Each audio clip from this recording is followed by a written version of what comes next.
भर में राज्यसभा की 55 सीटों पर चुनाव होना है। हरियाणा में राज्यसभा की 2 सीटों के लिए होने वाले चुनाव के लिए सभी ने कोटियां फिट करनी शुरू कर दी है। प्रदेश में राज्यसभा की 2 सीटों के लिए नियमित और 1 सीट के लिए उपचुनाव होंगे। इन्हें एक साथ नहीं करवाया जा सकता। वीरेंद्र सिंह का राज्यसभा की सदस्यता से त्याग पत्र स्वीकार हो चुका है। उनका कार्यकाल अगस्त 2022 तक था, लिहाजा इस खाली सीट पर भी उपचुनाव होगा। हरियाणा की 5 सीटों में फिलहाल कांग्रेस की कुमारी सैलजा के अलावा भाजपा के डीपी वत्स और निर्दलीय डॉक्टर सुभाष चंद्रा राज्यसभा में है। प्रदेश में 2 राज्यसभा सीटों के लिए उपचुनाव साल 2014 में हुआ था। उस समय वीरेंद्र सिंह ने कांग्रेस से त्याग पत्र देकर भाजपा ज्वाइन कर ली थी।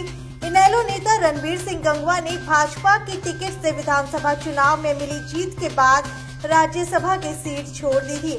विधायकों की संख्या के आधार पर राज्यसभा की 1 सीट के लिए होने वाले उपचुनाव में भाजपा जसपा गठबंधन के उम्मीदवार की जीत तय है। 2 सीटों के लिए चुनाव में 1 सीट गठबंधन में जेजेपी और 1 सीट कांग्रेस के हिस्से में जाने की संभावना है। इन दोनों खाली सीटों के लिए कार्यकाल क्योंकि 1 साल से ज्यादा बचा हुआ था, इसलिए इन पर उपचुनाव कराया गया था। इसमें वीरेंद्र सिंह और तत्कालीन रेल मंत्री सुरेश प्रभु भाजपा टिकट पर निर्वाचित हुए थे। फरवरी 2014 में इनेलो की टिकट पर राज्यसभा पहुंचे रामकुमार कश्यप ने पिछले दिनों राज्यसभा की सदस्यता से इस्तीफा दे दिया था। वो इंद्री से भाजपा की टिकट पर विधायक चुने गए थे। उनका कार्यकाल लगभग पूरा होने वाला था, जिस कारण कश्यप की खाली राज्यसभा की सीट पर नियमित चुनाव होगा। फरवरी 2014 में ही कांग्रेस की कुमारी सैलजा राज्यसभा सदस्य बनी थी। उनका कार्यकाल 9 अप्रैल 2020 तक है। हरियाणा की 3 राज्यसभा सीटों के चुनाव में 1 सीट कांग्रेस के खाते में भी जा सकती है। कांग्रेस में भी इस 1 सीट के लिए 1 अनार 100 बीमार वाली कहावत सही जच रही है। कांग्रेस में बड़ा महाभारत होने के प्रबल आसार इसलिए नजर आ रहे हैं क्योंकि पूर्व केंद्रीय मंत्री कुमारी सैलजा एक बार फिर हरियाणा से ही राज्यसभा की सांसद बनने की चाहत रखती है। वो कांग्रेस की प्रदेश अध्यक्ष भी हैं। नेता प्रतिपक्ष और पूर्व सीएम भूपेंद्र सिंह हुड्डा अपने बेटे पूर्व सांसद दीपेंद्र हुड्डा को राज्यसभा के जरिए बड़ा प्लेटफॉर्म देने की ख्वाहिश रखते हैं। पूर्व मंत्री रणदीप सुरजेवाला पार्टी में बड़ी भूमिका निभाने के लिए राज्यसभा का सांसद बनने का प्रयास कर सकते हैं।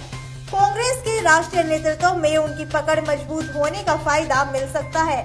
3 में से 2 सीटों पर सत्तारूढ़ बीजेपी जेजेपी गठबंधन के प्रत्याशी आसानी से जीत जाएंगे। इस 1 सीट को लेकर कांग्रेस में 3 दावेदार ताल ठोक रहे हैं। प्रदेश कांग्रेस अध्यक्ष बनने के बाद पूर्व केंद्रीय मंत्री सैलजा बड़े सियासी रसूख को हासिल कर गई है।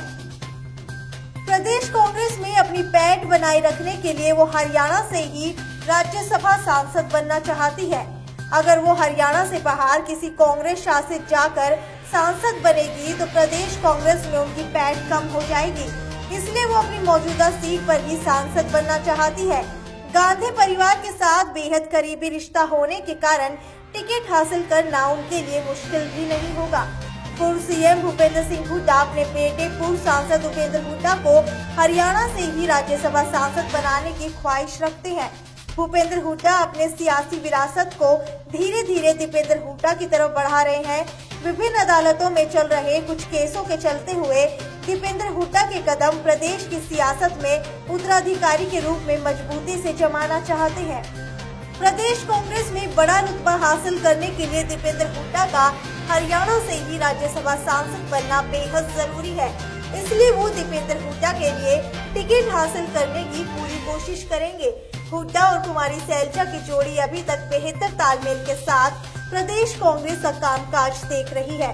उनकी अगुवाई में विधानसभा चुनाव में कांग्रेस को उम्मीद से ज्यादा सीटें भी हासिल हुई। दोनों ही नेता अपनी जुगलबंदी को लंबे समय तक कायम रखना चाहते हैं, लेकिन राज्यसभा का मसला दोनों ही नेताओं के बीच मतभेदों को बढ़ा सकता है। आपको बता दूं कि राज्यसभा चुनाव की अधिसूचना जारी हो चुकी है।